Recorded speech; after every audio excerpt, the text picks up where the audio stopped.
Bismillahirrahmanirrahim. Assalamualaikum warahmatullahi wabarakatuh.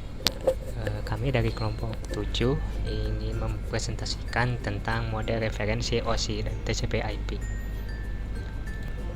Tapi sebelum kita masuk ke pembahasan, kita akan perkenalan terlebih dahulu. Yang pertama saya Rizky Jufiansyah dengan NPM 1906072. Anggota kedua Hari Solahuddin dengan NPM 1906044. Yang ketiga Hasfi Syahrul dengan NPM 1906084. Dan yang anggota keempat adalah Raihan Firdaus dengan NPM 1906147. Oke, berikut pembahasannya akan dibahas untuk materi kali ini. Oke, langsung saja tanpa basa-basi kita akan memulai pembahasannya. Silahkan Saudara Rehan. Model referensi OSI. Layer OSI adalah model arsitektural jaringan yang dikembangkan oleh Badan International Organization of Standardization atau ISO di wilayah Eropa pada tahun 1977. OSI nama kependekan dari nama aslinya yaitu Open System Interconnection. Model OSI biasa disebut dengan model 7 lapis OSI. Munculnya 7 OSI layer karena masalah utama dalam komunikasi antar komputer dari vendor yang berbeda ialah karena menggunakan protokol dan format data yang berbeda-beda. Untuk mengatasi ini, International Organization for Standardization atau ISO membuat suatu arsitektur komunikasi yang dikenal sebagai Open System Interconnection atau OSI. Model yang mendefinisikan standar untuk menghubungkan komputer-komputer dari vendor-vendor yang berbeda. Manfaat OSI layer. 1. Memudahkan untuk memahami cara jaringan komputer secara menyeluruh. Yang kedua, memecahkan persoalan komunikasi data untuk mempermudah troubleshooting. Yang ketiga, memungkinkan vendor atau pakar untuk mendesain dan mengembangkan hardware atau software yang sesuai dengan layer tertentu. 4. Menyediakan standar interface bagi pengembang perangkat yang melibatkan multi-vendor. Yang kelima, memudahkan pengembangan teknologi masa depan yang terkait layar tertentu. Yang selanjutnya adalah application layer. Layer ini adalah yang paling cerdas. Layer application adalah penghubung utama antara aplikasi yang berjalan pada suatu komputer dan resources network yang membutuhkan akses padanya. Layer ini berfungsi sebagai antarmuka dengan aplikasi dengan fungsionalitas jaringan, mengatur bagaimana aplikasi dapat mengakses jaringan, dan kemudian membuat pesan-pesan kesalahan. Yang selanjutnya itu presentation layer. Presentation layer adalah layer yang berada di bawah application layer dan di atas session layer. Presentation layer menambahkan struktur pada paket data yang akan dikirimkan. Tugas utama layer ini dipahami oleh host yang dituju. Protokol pada presentation layer dapat menerjemahkan data ke dalam bahasa atau sintak yang dapat dimengerti dan kemudian mengkompres atau mengenkripsi data sebelum menyampaikan data ke session layer. Layer ini berfungsi untuk mentranslasikan data yang hendak ditransmisikan oleh aplikasi ke dalam format yang dapat ditransmisikan melalui jaringan. Yang selanjutnya itu session layer. Session layer berada di bawah presentation layer. Layer ini bertugas untuk mengontrol dialog selama komunikasi berlangsung. Layer ini bertanggung jawab dalam hal bagaimana membentuk sambungan, bagaimana menggunakan sambungan tersebut, dan bagaimana memutuskan sambungan yang terbentuk setelah sebuah sesi komunikasi selesai. Session layer juga menambahkan kontrol header pada paket data selama pertukaran data terjadi. Layer ini berfungsi untuk mendefinisikan bagaimana koneksi dapat dibuat, dipelihara, atau dihancurkan. Transport layer. Di bawah session layer ada transport layer. Layer ini menjamin diterimanya paket data yang dikirim. Layer transport data menggunakan protokol seperti UDP, TCP, dan atau SPX. Layer ini berfungsi untuk memecah data ke dalam paket-paket data serta memberikan nomor urut kepada paket-paket tersebut sehingga dapat disusun kembali pada sisi tujuan setelah diterima. Network layer. Network layer yang berada di bawah transport layer bertanggung jawab dalam hal routing dari paket-paket data yang didasarkan pada logical address dari paket-paket data tersebut. Network layer memotong-motong data dan menyusunnya kembali jika diperlukan. Ia mengirim paket-paket data dari sumber ke tujuan. Layar network ini tugas utamanya ialah menyediakan fungsi routing sehingga paket dapat dikirim keluar dari segmen network lokal ke suatu tujuan yang berada pada suatu network IP. Beberapa fungsi yang mungkin dilakukan oleh network layer. 1. Membagi aliran data biner ke paket diskrit dengan panjang tertentu. Mendeteksi error. Yang kedua, mendeteksi error. Yang ketiga, memperbaiki error dengan mengirim ulang paket yang rusak. Yang keempat, mengendalikan aliran. Data link layer. Di bawah network layer adalah data link layer. Layar di mana dapat dipersiapkan untuk dikirimkan melalui jaringan. Pada layar ini, paket data dikapsulasi menjadi sebuah frame sebelum dikirimkan. Protokol pada layar ini membantu dalam hal pengalamatan addressing dan pendeteksian kesalahan dari data yang dikirimkan. Layar ini bertanggung jawab dalam mengirimkan sebuah data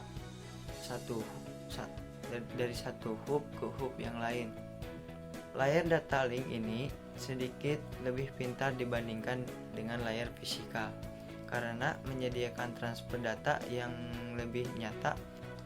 Layar ini berfungsi untuk menentukan bagaimana bit-bit data dikelompokkan menjadi format yang disebut sebagai frame. Physical layer. Layar paling bawah dalam model OSI adalah physical layer. Layar ini menjelaskan bagaimana pengiriman dan penerimaan bit-bit sepanjang media transmisi.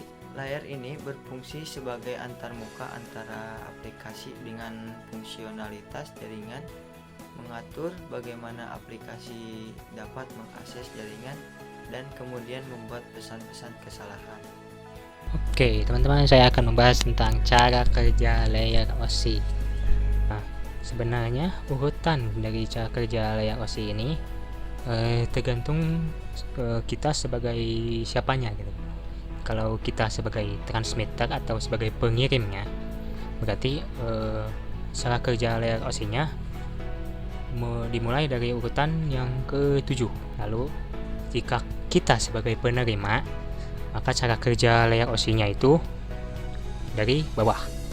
Jadi data itu mulai berubah menjadi segmen, dari segmen berubah lagi jadi paket, dari paket berubah jadi sebuah frames, dan sebuah frames diubah lagi jadi beberapa bit.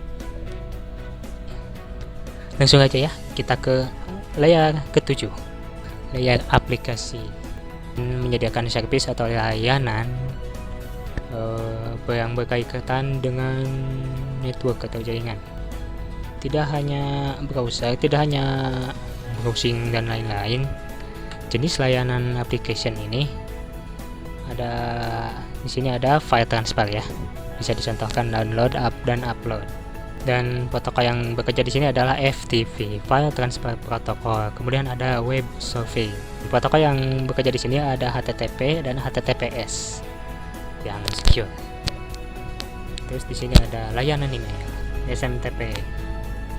Kemudian akan masuk ke layer presentation. Ini dia.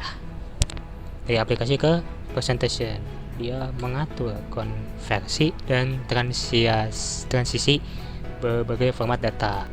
Di presentation yang dia olah itu data yang berkaitan ya, atau yang bisa dibaca oleh mesin yang menyajikan data itu bagaimana diolah, dikonvert atau diubah. Contohnya ini yang misalnya yang kita lihat ABCD 134, sini ada layanan translation. Setelah ditranslation ya, kemudian data tersebut akan dikompres, data compression. Kemudian ada protokol yang mengaturnya. Ini ada yang pertama ada lossy sama lossless. Lossy itu ketika dikompres itu ada informasi yang hilang. Kalau lossless ketika dikompres tidak ada data atau informasi yang hilang. Di data itu bisa dienkripsi, bisa dikunci supaya tidak bisa dibaca oleh orang lain selain penerimanya lah. Ketika data dienkripsi, dikunci, nanti pas nyampe ke penerima nanti akan membuka bungkusnya dan namanya decryption, kebalikan dari enkripsi ya. Di sini protokol yang berjalan adalah SSL atau Secure Socket Layer. Intinya data yang di presentation, bagaimana data itu ditranslasi, kemudian dikompres, kemudian dienkripsi. Itulah layer presentation. Oke. Kemudian setelah data diubah menjadi bahasa mesin dan seterusnya, kemudian ada yang namanya layer session.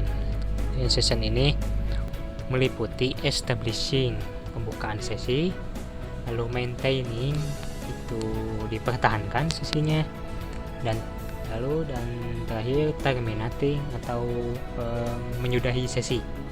Di session ini akan membuka sebuah komunikasi. Sebelum adanya data yang ditransfer atau data yang dipindahkan itu komunikasi dulu. Kemudian protokol yang bekerja di sini APS atau NetBIOS. Ini network yang membuka sesinya. Ketika sudah terjadi komunikasi, kemudian server itu akan melakukan authentication. Authentication itu seperti menanyakan siapa kamu. Jadi ketika sudah dikenali oleh server, masuklah yang namanya proses authorization. Authorization ini ketika username tadi sudah dikenali oleh server, kemudian si klien atau si komputer ini meminta data misalnya X dan teks Y ke server. Ketika minta akses tadi, ini server akan authorization klien ini apakah berhak mendapatkan file image X atau teks Y, yes atau no. Itulah authorization. Ketika di yes, lalu di sini terjadi pertukaran data. Ketika sudah dibolehkan oleh server, terus server itu melayani permintaan klien. Ketika terjadi proses misalnya downloading, ini terjadi maintaining, mempertahankan komunikasi, mempertahankan data dikirim. Jadi ketika data sudah di-download, sudah selesai, lalu si klien akan mengakhiri komunikasi sesinya. Itulah yang namanya terminating. Itu yang terjadi di layer session. Nah, kita akan masuk ke dalam layer transport.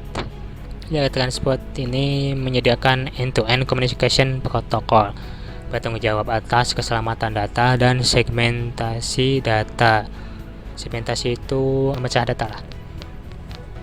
Itu datanya pasti akan dipecah jadi beberapa bagian. Selain memecah data jadi beberapa segmen di beberapa bagian, itu fungsi yang lain adalah data atau flow control.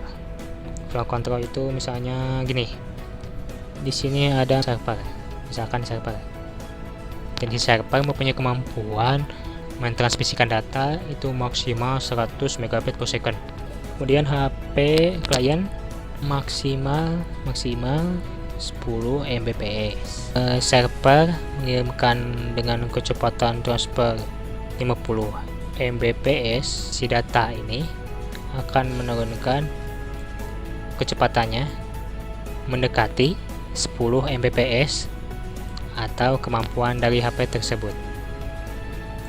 Nah, itu fungsi dari data flow control. Kemudian jika kurang dari kemampuan klien, misalkan 5 MB,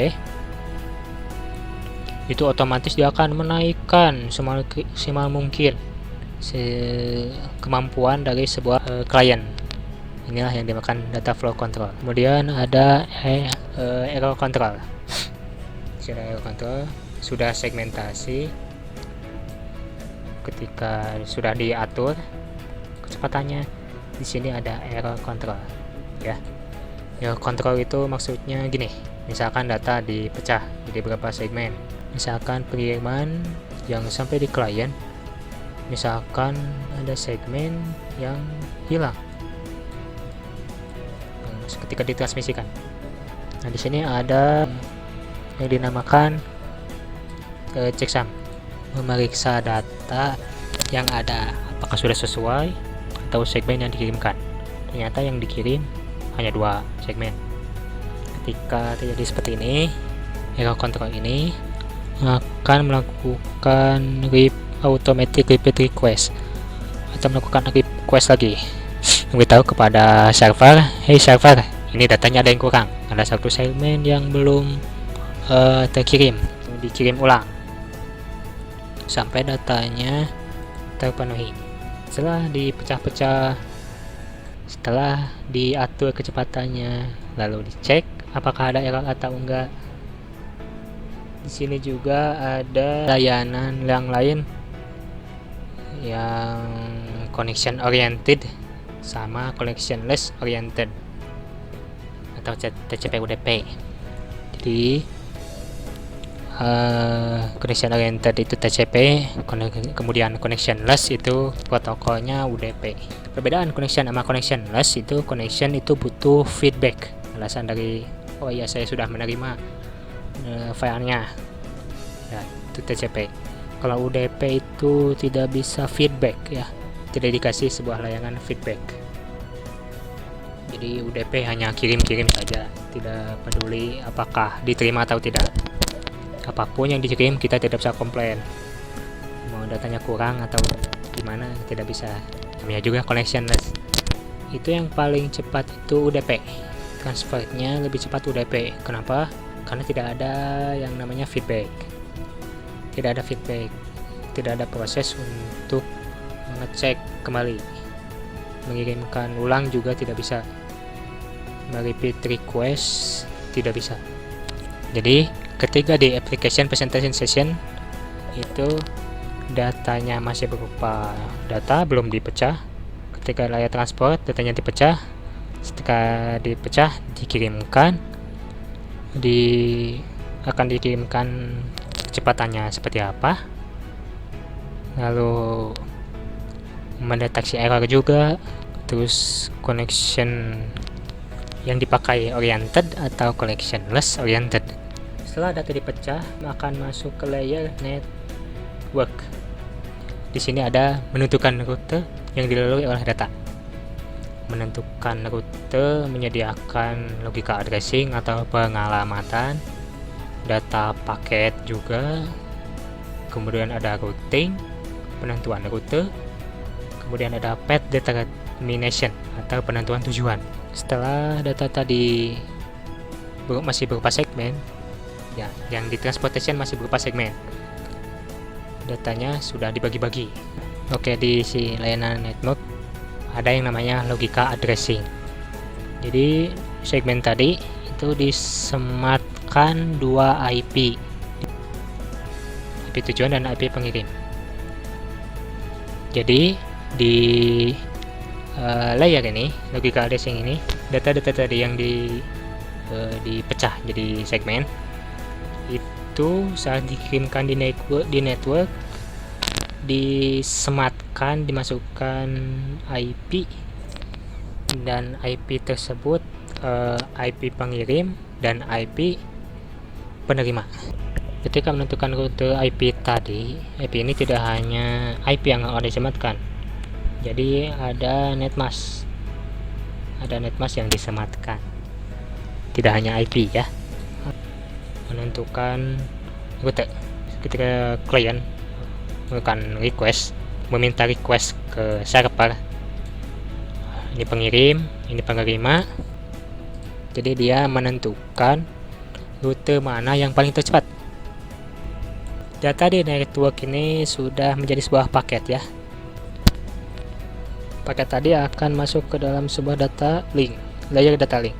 Data link ini menentukan pengalamatan fisik berkaitan dengan hardware address atau MAC address, dan error notification atau detection, dan frame flow control mengontrol data dari pengirim sampai ke tujuan. Nah, ketika di network tadi itu data tadi berupa paket ya. Isinya adalah IP pengirim, IP tujuan, kemudian data itu sendiri yang menjadi sebuah segmen. Lalu di data link ini itu disematkan lagi, ditambahin lagi yang namanya MAC address pengirim sama MAC address tujuan. Kemudian nanti dikasih penutupnya tail. Yang semua ini disebut dengan frame.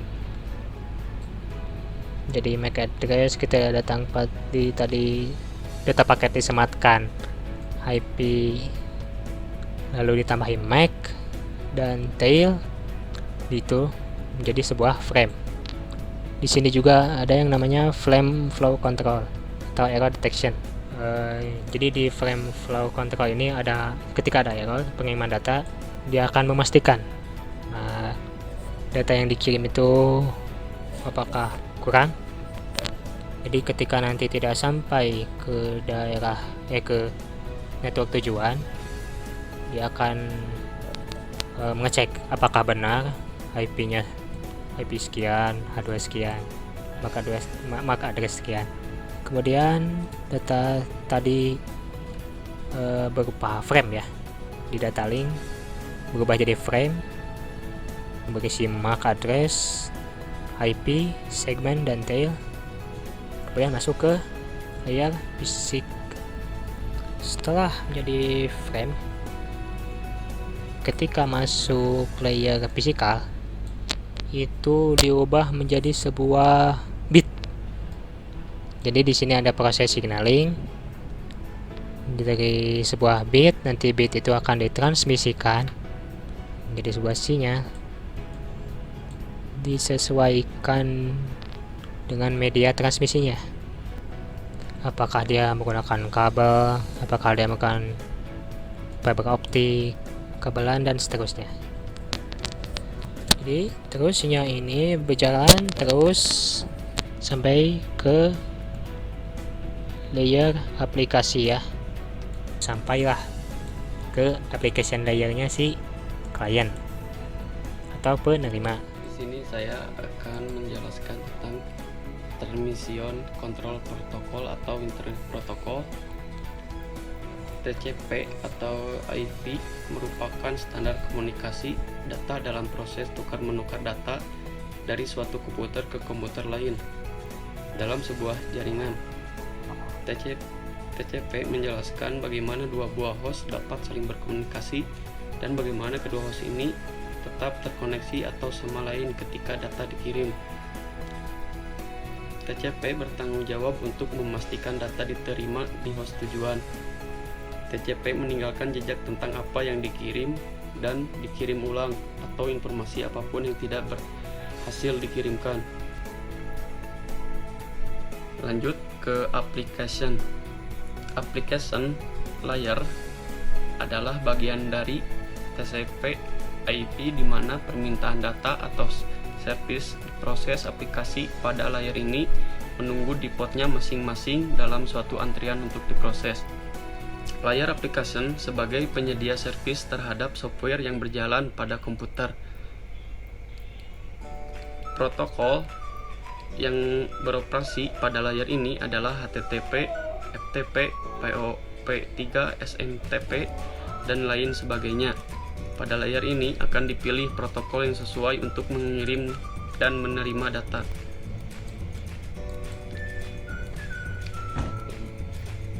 transport atau host to host. Transfer layer menentukan bagaimana host mengirim dan host penerima dalam membentuk sebuah sambungan.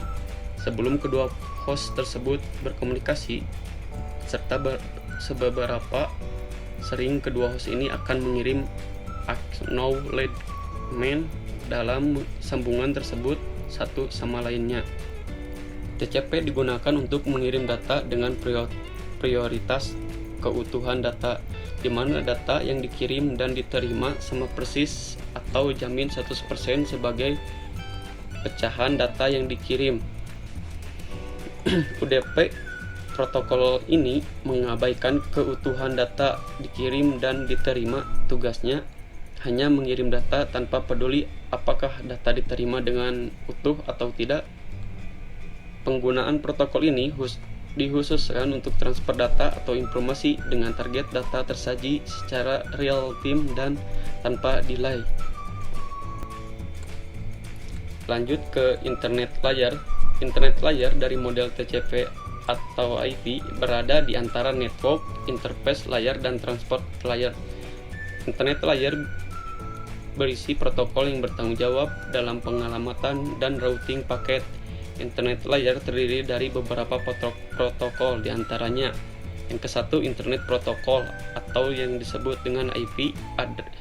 Yang kedua Address Resolution Protocol atau ARP Internet. Yang ketiga Internet Control Message Protocol ICMP. Yang keempat Internet Group Message Protocol atau IGMP.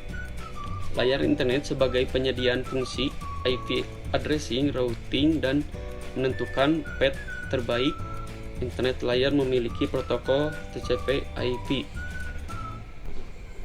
Ya, lanjut ke network access layer. Layer terbawah dari model TCP atau IP adalah network interface layer. Tanggung jawab utama dari layer ini adalah menentukan bagaimana sebuah komputer dapat terkoneksi ke dalam suatu jaringan komputer. Hal ini sangat penting karena data harus dikirimkan dari dan ke suatu host melalui sambungan suatu jaringan. Layer network berfungsi mendefinisikan protokol dan hardware yang digunakan dalam pengiriman data. Oke, untuk selanjutnya kita akan membahas tentang cara kerja TCP/IP. Terdiri dari 4 layer. Yang pertama yaitu application layer, transport layer, internet layer, dan network access layer.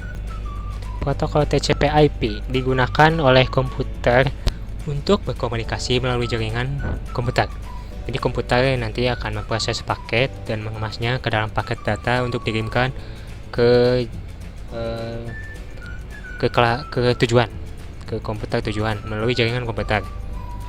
Ya, hampir sama dengan OSI, model OSI ya. Cara kerjanya, data dipecah jadi paket kecil dengan tujuan agar bisa ditransmisikan melalui media dan protokol yang sesuai. Setiap paket data diberi label dan tujuan paket dikirim. Kemudian paket-paket tersebut akan melewati router di dalam jaringan internet, yang dimana router bertugas untuk mengantar dan menentukan rute dari paket yang dikirimkannya. Di dalam jaringan yang cukup besar, paket-paket akan melewati puluhan bahkan ratusan router. Setiap router hanya mengantarkan paket ke router terdekat sambil dicarikan jalan atau router yang pas atau yang terdekat. Kemudian saat diantarkan, ketika paket sampai di tujuan, ke komputer tujuan, protokol TCP/IP akan bertugas sesuai tugasnya di layer masing-masing. Dimulai dari layer paling bawah yang menerjemahkan sinyal atau isyarat menjadi logika data dan diteruskan ke layer yang di atasnya untuk memastikan apakah paket data sudah diterima apa belum, disesuaikan dengan pemilihan protokol TCP atau UDP. Dan yang terakhir tentang protokol data unit atau PDU. Saya di sini application, kita punya sebuah data masih tetap data ya. Kemudian turun ke transport agar bisa diketahui oleh protokol transport, maka dia diberi transport header. Kemudian turun lagi ke layer network untuk bisa dikenal, maka dia menambahkan lagi namanya network header. Dan turun lagi untuk diturunkan ke data link fisikal, dia diberi frame, namanya frame header, ada frame trailer. Jadi ini sesuai layer ya. Di layer aplikasi itu ada yang namanya Telnet, FTP, SMTP, DNS, RIP, dan SNMP. Di transport layer TCP/IP ada TCP dan UDP. Di network atau internetnya, di layer internet itu ada ARP, YGMP, dan ICMP. Lalu di network interface-nya ada yang namanya Ethernet, token ring, frame relay, dan ATM. Oke, sekian dari materi kelompok kami. Mohon maaf apabila ada kesalahan dalam penyampaian materi. Semoga ilmu yang kali ini kami sampaikan bermanfaat bagi kalian semua. Akhirul kalam, assalamualaikum warahmatullahi wabarakatuh.